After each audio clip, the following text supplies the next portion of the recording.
श्री स्वामी समर्थ. श्री गुरुदेव दत्त.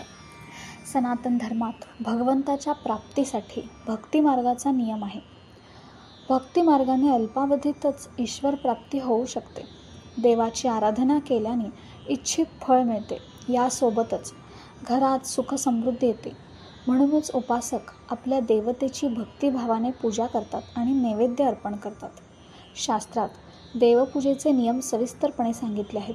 या नियमांचे पालन केल्याने साधकावर भगवंताचा आशीर्वाद कायम राहतो. त्याच्या कृपेने साधकाच्या जीवनात केवळ शुभच घडते.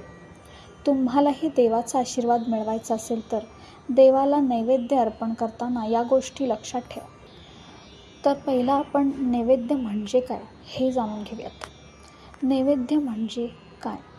पूजेच्या अथवा आरतीच्या समाप्तीनंतर देवाला अर्पण केलेल्या निवेदनीय खाद्यपदार्थास नैवेद्य असे म्हणतात.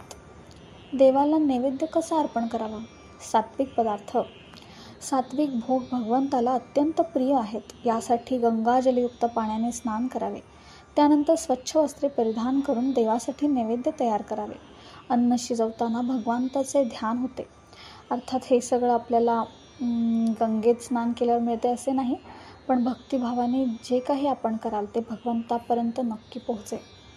उष्टे अन्न. देवाला चुकूनही उष्टे पदार्थ अर्पण करू नये. यामुळे देव नाराज होतो. यासाठी जेवणापूर्वी फळे, मिठाई किंवा प्रसाद घ्या आणि वेगळा ठेवा. पूजेनंतर देवाला नैवेद्य अर्पण करा. पूजा आटोपल्यानंतर घरातील सदस्यांमध्ये प्रसादाचे वाटप करा. तांब्याच्या, चांदीच्या किंवा सोन्याच्या पात्रात नैवेद्य ठेवून देवाला अर्पण केले पाहिजे. पत्राच्या गोलाकार चंचुपात्राच्या सहाय्याने पाणी फिरवले.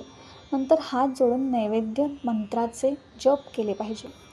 या मंत्राचा जप करा. नैवेद्य मंत्र. नैवेद्यं गृहतां देव भक्तिं मे ह्यचलां कुरु इस्पितं मे वरं देहि परत्र च परागतिं शर्कराखंड खाद्यानि दधी क्षीरघृतानि च आहारमभक्ष भोज्यं च नैवेद्यं प्रतिगृह्यताम्. वैदिक मंत्र.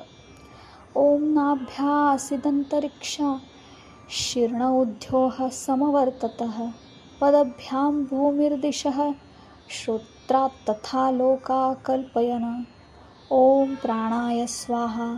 ओम अपानाय स्वाहा. ओम समानाय स्वाहा. ओम उदानाय स्वाहा. ओम व्यानाय स्वाहा. नैवेद्यम समर्पयामी. तसेच घरात कुठलाही नवीन पदार्थ बनवला की प्रथम नैवेद्य म्हणून देवाला अर्पण केला पाहिजे. अर्थात तो ज्याच्या भावनेचा प्रश्न आहे. तर प्रत्येक देवी देवतांना त्यांच्या आवडीप्रमाणे विशेष नैवेद्य तयार करून अर्पण केले जाते. असे गणपतीला मोदक, कृष्णाला लोणी साखर, विष्णू आणि देवीला खडीसाखर इत्यादी. श्री स्वामी समर्थ. श्री गुरुदेव.